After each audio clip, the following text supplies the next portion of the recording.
So, you're telling me that right now, as you're watching this video, 90% of your brain is just sitting there, chilling, taking a nap, like some lazy roommate who never does the dishes? Yeah. No. Welcome to the most persistent myth in pop culture, the one that's been feeding self-help gurus, sci-fi movies, and your aunt's Facebook posts for decades. Today, we're taking this theory and absolutely destroying it with science. Let's go. Here's what we're dealing with: the claim that humans only use 10% of their brain, and if we could somehow unlock the other 90%, we'd become superhuman geniuses. Telekinesis, telepathy, maybe even the ability to actually understand your phone's terms and conditions. Spoiler alert, this is complete nonsense. But here's the thing. This myth is everywhere. Movies like Lucy literally built their entire plot around it. Self-help books promise to activate your unused brain. And honestly, it sounds kinda cool. Who wouldn't want to access their hidden potential? Problem is, your brain doesn't have hidden potential just sitting in reserve. It's already working overtime. Right now. All of it. So, buckle up, because we're about to break down where this ridiculous myth came from, what your brain actually does, why evolution would never let 90% of your most expensive organ go to waste, and why people keep believing this stuff. Let's debunk.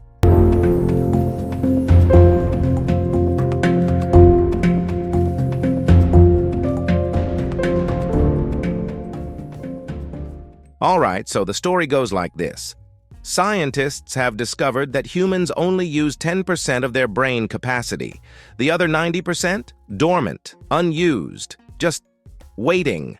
If we could somehow tap into that unused 90%, we'd unlock superhuman abilities.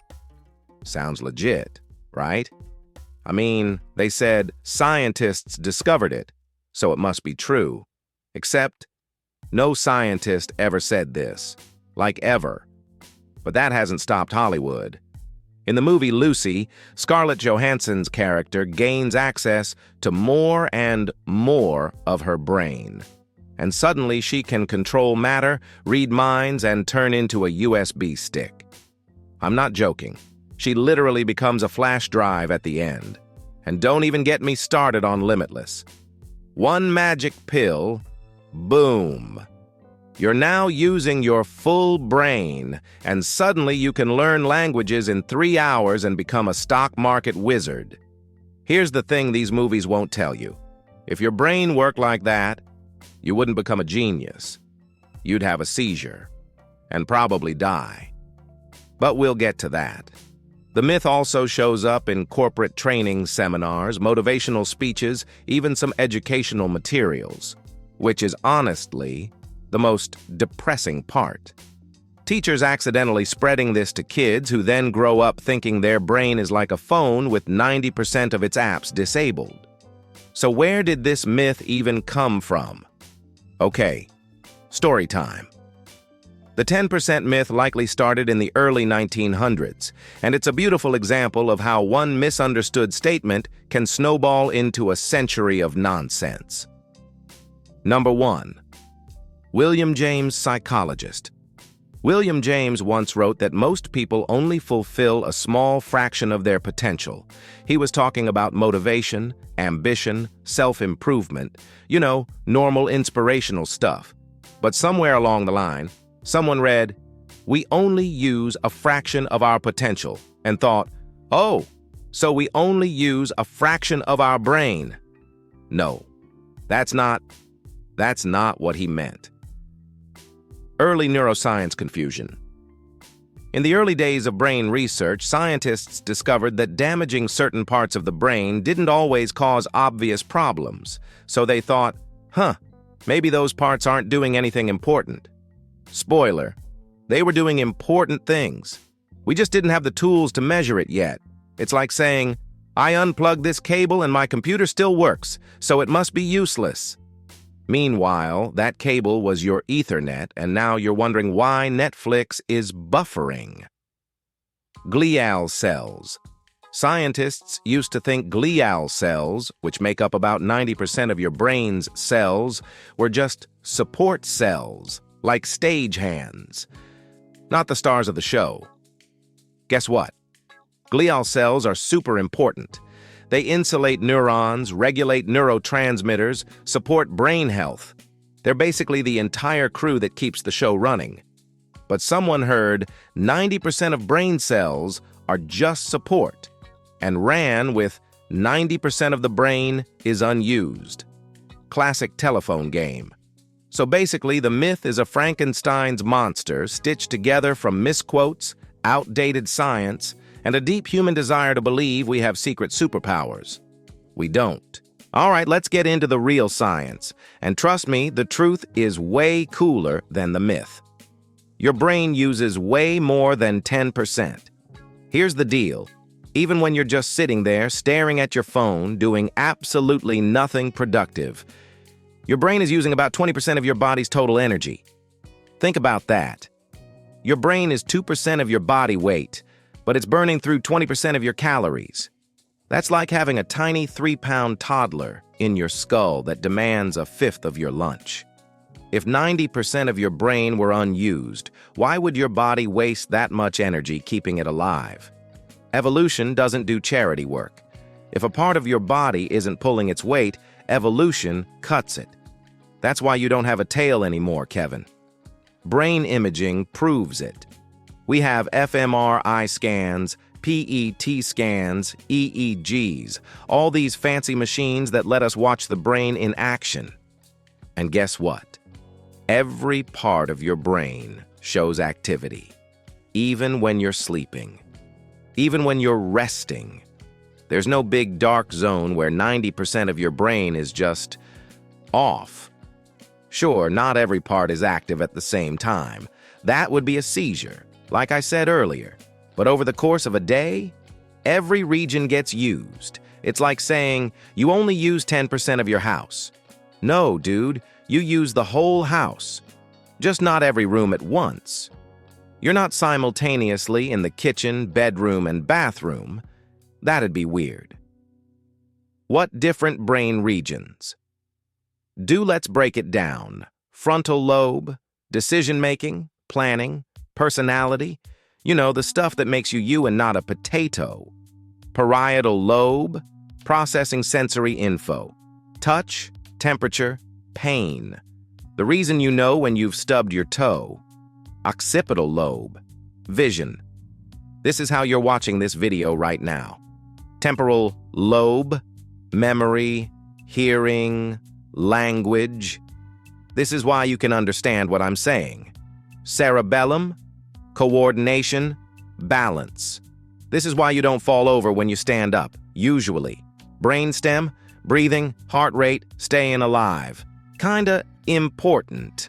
Every single part has a job. Brain damage proves it.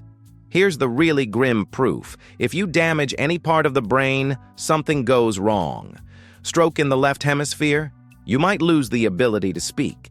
Damage to the hippocampus, your memory is toast. Hit to the cerebellum, good luck walking in a straight line. There's no useless 90% you can damage without consequences. Every part matters. If the 10% myth were true, brain injuries would be no big deal. Oh, you damaged 30% of your brain in that accident? No worries, you weren't using it anyway. Yeah, doesn't work like that.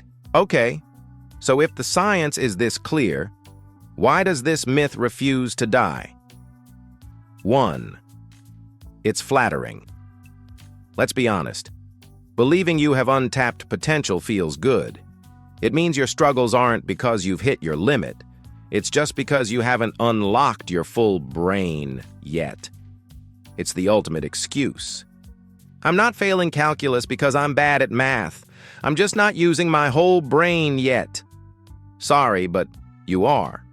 You're using all of it. You're just bad at calculus. 2. Hollywood loves it. Movies, Need this myth because it's a great plot device. Pills that unlock your brain, instant superhero origin story. It's lazy writing, but it works because audiences don't question it. And once a myth gets into pop culture, it's really hard to kill. People have seen Lucy more times than they've read a neuroscience textbook. Guess which one they remember? 3. Self-help industry. Oh boy, this is the big one.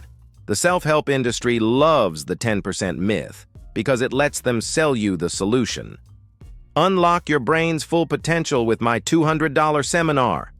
Activate your hidden genius with this supplement.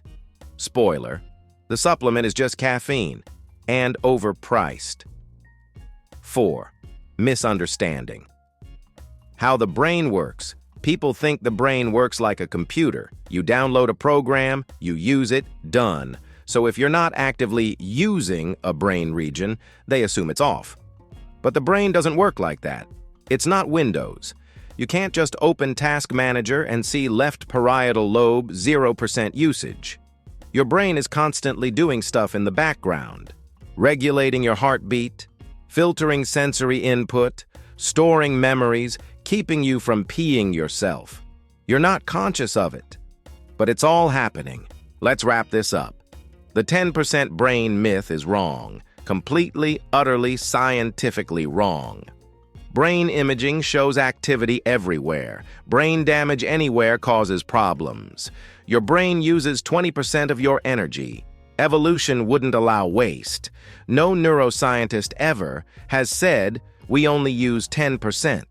If you activated 100% of your brain all at once, you know what would happen? You'd have a massive seizure, because that's literally what a seizure is. Uncontrolled activity across the whole brain. So no, Scarlett Johansson wouldn't become a god. She'd be on the floor convulsing. The real science is way more interesting anyway. Your brain is a 3-pound universe running 1 trillion calculations every second, keeping you alive, letting you think, feel, remember, dream, all of it. Not 10%, all of it. And honestly, that's way cooler than any myth. So there you have it, the 10% brain myth thoroughly destroyed. If you enjoyed watching me obliterate pseudoscience with actual facts, hit that like button, subscribe for more myth-busting, and drop a comment telling me which ridiculous conspiracy theory you want me to destroy next. Flat Earth? Chemtrails? The moon landing was faked? Bring it on. I'll be here, using 100% of my brain to roast nonsense. See you next time.